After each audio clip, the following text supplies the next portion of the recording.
MP সাহেবের আগমন।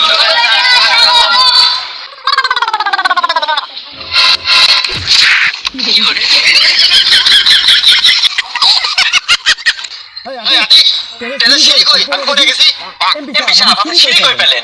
এটা হচ্ছে ওয়াটারপ্রুফ টেস্ট, সিঁড়ি থাকে না। ওয়াটারপ্রুফ টেস্ট মানে কালকে টাকা দিলাম আমাকে পাস দিয়ে স্মার্ট টেস্ট বানাবি। কি কোন এমপি সাহেব এই ফার্স্ট টেস্ট বানাবো? আপনি কি দেখেন নাই? খবরে দেখেন না যে এই স্মার্ট টেস্ট বানাবে, তারপর বক্তব্যটা কতজন এমপি মন্ত্রী বাইকে পড়ে গেছে। ও আমি তো সেটা খেয়াল করি নাই। যাক, এবার একটা বিড়ালের বাচ্চার মতো কাজ করেছি। গুড। এমন একটা টেস্ট, এই টেস্টের উপর আপনি ছবির শুটিং করবেন, ক্রিকেট খেলবেন, আর শোরুম উদ্বোধন করবেন, বক্তব্য দিবেন। এই টেস্ট তাও ভাঙবে না, ভাঙবে কোনো ভয় নাই। তো যাই হোক, প্রিয় এলাকাবাসী, আমাদের মাঝে চিঙ্কু এমপি এখন উপস্থিত হয়েছে।